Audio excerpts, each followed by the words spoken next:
Sveiki, mėlieji. Aš Vilma Šiaučiūnienė, pažinčių tarnybos Meilės harmonija įkūrėja, santykių ekspertė, astrologė, veidotyrininkė. Vėl šiandien su jumis. Šiandien yra darganota diena, debesuota, bent jau Vilniuje. Kaip jūsų nuotaikos? Ar aplinka, tai yra oras, neįtakoja jūs? Ar jūs dar norite susipažinti? Ar jūs norite turėti partnerį ar partnerę gyvenime kartu gyventi? Taigi, laukiu jūsų atsakymų. O taip pat, mėlieji, šiandien noriu pakalbėti tokia išskirtinė tema, ar ne?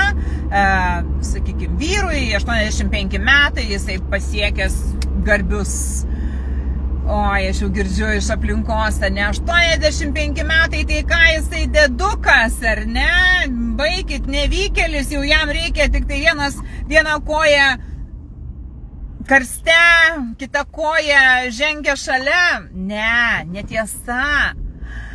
Yra laikmečio žmonės, kurie ten, pavyzdžiui,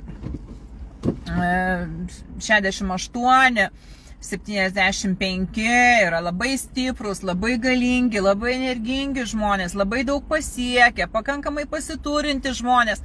Taip pat noriu pasakyti ir apie tokią amžių, ar ne, žmonės, kurie ten, sakykime, gimę yra 47, 45, 50, 52, 51 taip pat, ar ne? Žmonės, kurie yra tikrai daug pasiekę gyvenime, yra užimantis tikrai garbingas darbo vietas, sukūrė ne vieną verslą, yra pakankamai žinomi Lietuvoje. Sekite šitų žmonių gimimo datas ir stebėkite, kaip jiems sekasi gyvenime. Deja, kaip taisyklė, tiem žmonėm, kuriem yra duota materialinė gerovė, gausa, jie turi tai dalintis, turi būti puikūs konsultantai, gali būti puikūs konsultantai kitiems žmonėm pasiekti verslą. Tačiau tie žmonės yra, kaip aš sakau, pasilikę su savimi, jie nori daryti savo pinigėlius, savo, man, mum, ar ne, mūsų kompanijai, mūsų politiniai kompanijai pinigai, oi ne.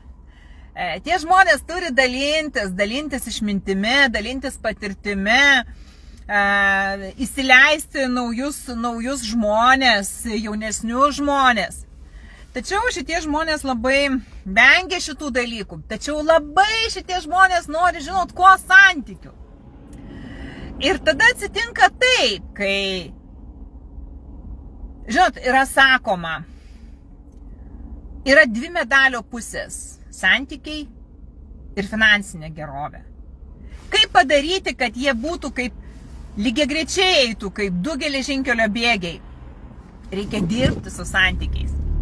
Ir jeigu tu žmogaus smerkiantis esi Dievą, jeigu tu sakai, šitos davatkos, aš esu ateistas, man ir taip gerai, nafik čia man reikia, atsiprašau, kad keikiuosi, ne, bet aš cituoju žmonių žodžius, nafik man čia kažkoks visatos reiškiniai, kažkas ten Dieve mano, nedaug Dieve, žinai, ir apie Dievą pasako kažkaip negražiai. Mėlieji, nieko nebus. Ne veltui yra sakomas, Dievas yra visagalis. Taigi mes esame dėja jo rankose. Ir jeigu mes esame jo rankose, reiškia, mes esame valdomi visatos iš viršaus. Ir tada, kada žmogus yra orientuotas tik į pinigus, tik į gausą pinigų, ar ne, turiu, sakykime, namą, turiu kotedžą, pajūry, turiu ten kitam gale pajūry, kaip pavyzdžiui, sakau, Šventojoj butą, turiu Molėtuose sodybą, turiu Varėnoj tėvų sodybą ir aš pilnas apsirūpinęs kuo materialinė gerovė. Ir žinot, kas šlubuoja, kaip taisyklė, santykiai. Bet suprantat, jeigu žmogus šito nesuvokia, tai nusisuka nuo jo tik vaikai. Tik vaikai, jis yra vienišas, išsiskyręs ar išsiskyrusi, bet nusisukę tik vaikai, vienas arba keli vaikai. Bet jeigu žmogus suvokia, kad tai yra jo didybės manija, jo problema yra su santykiais, tada žmogus neturi ir santykių su moterim. Aš kalbu konkrečiai dabar apie vyrą. Ir žinot, ir kartais ateina tie žmonės ir jie nori tos pagalbos ir aš sakau, pirmiausia, susitvarkom santykius su tuo. Ne, niekada, ne, apie ką tu. Santykiai tai yra santykiai darbe, santykiai su šeimos nariais ir tada tik santykiai su vyru ateina ir santykiai su moterimi. Deja, yra taip visatos surėdyta. Ir kartais mes norim labai tai pasijuokti, kad, ką čia, tai kaip čia yra paprasta, čia susitikai su moterim, traukia arba netraukia, jeigu netraukia, valio, atejai, jeigu traukia seksualiai, valio, gal padraugausiu, pasižiūrėsiu, bet ten sekso reikės su ją laukti kokią mėnesį. Arba 2, neapsimoka laukti, galima greičiau prasisūkti kažkur. Ir jeigu pas vyrą, kaip aš sakau, tokie tarakonai kirba galvose, vyrai mėlieji, jūs busite nelaimingi ir prikalę patys save prie kryžiaus, vienatvės kryžiaus. Yra vienišiai vyrai, kurie neturi moterų ir yra vyrai, kurie yra visiškai gyvena atsiskyrėlišką gyvenimą ir yra vieniši. Tai šitiem žmonėm tarsi, atsiprašau labai, bet uždėta klišė, kad šansų sukurti su moterim dėja sunkiai pavyks. Tačiau, norint tai įsiaiškinti, reikalinga ateiti į meilės harmoniją, į savęs pažinimo paslaugą, asmeninis horoskopas ir įsiaiškinti, ar tu esi tik vieniša, išsiskyrus ir laisva, ar tu esi vienišė ir plius vieniša. Taigi apie tai pasakau labai atvirai konsultacijoj ir žmonės būna labai dėkingi, labai džiaugiasi, išgirdę apie save gal ir ne visai puikią žinią, ar ne, bet jinai dėja yra tokia. Mes turim priimti ir susitaikyti su tuo, nekentėti, nedėjuoti, kad buvau su 8 partneriais susitikusi ir suprantat, ir mane visi apvylė, reikia ieškoti gilesnių priežasčių savyje. Ir aš sakau, ieškok žmogau gilesnių priežasčių ir tu rasi. Tačiau čia yra darbas su savimi, čia yra saviugdos namų darbai.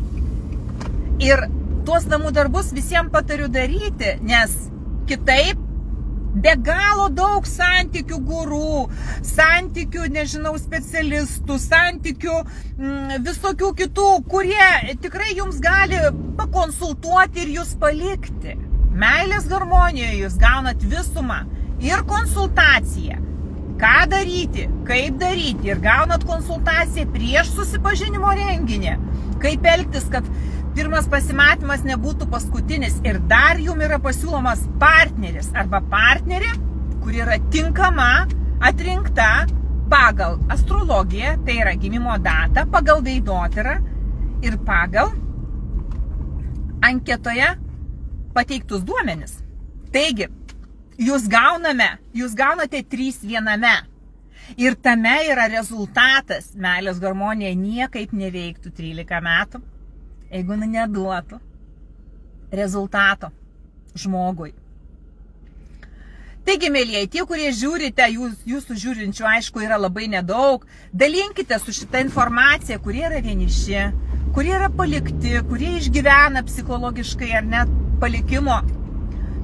palikimo traumą, ar ne, nes su tom traumom reikia dirbti. Jeigu nieko nedarysi, niekas ir nevyks gyvenime. Jeigu tu neisi į darbą, ar tu gausi pinigus? Tikriausiai ne. Lygiai taip pat su santykiais irgi yra darbas. Skiriam informaciją, skiriam konsultaciją kiekvienam atėjusiam žmogui ir tada prasideda mano mylimo kliento darbas su savimi. Ir tiek, kiek jie dirba, tokius rezultatus jie turi. Taigi, mėlieji, ačiū Jums, kad Jūs esate, kad Jūs žiūrite, kad Jūs laikinate, kad Jūs dedate širdeles. Ačiū Jums už tai, kad Jūs esate ištikimi Meilės harmonijos nariai, Facebooko nariai. Ir aš Jums linkiu džiugumo širdyje, meilės ir ramybės širdyje ir susitaikymo su gyvenimo veiksmu, su ekonominė situacija ir su visais kitais ne visai gerais dalykais. Taigi, ačiū Jums, linkiu Jums geros kloties, gerumo, dėkoju Jums už laikus, už širdeles ir sakau taip, kad gyvenimas yra gražus. Eikime tai, pažinkim save, atraskim save naujai, neužmirškim, kad santykius lemia taip pat, ką du žmonės poroje veikia, ar turi kažkokį judėjimą, ar kažkas tiem žmonėm patinka. Vieniem patinka sėslus poilsis, kitiem judrus poilsis, bet juos turi rišti bendras pomėgis, bent vienas bendras pomėgis. Taigi, jeigu tų pomėgių nėra, reikia ieškoti, o norint rasti ir atrasti, reikia save pažinti. Taigi, kviečiu tuos, kurie nepažįstat savęs, ateiti iš savęs pažinimą. Ir iki 18 dienos yra didžiulė nuolaida. O tie, kurie išgyvenate poroje,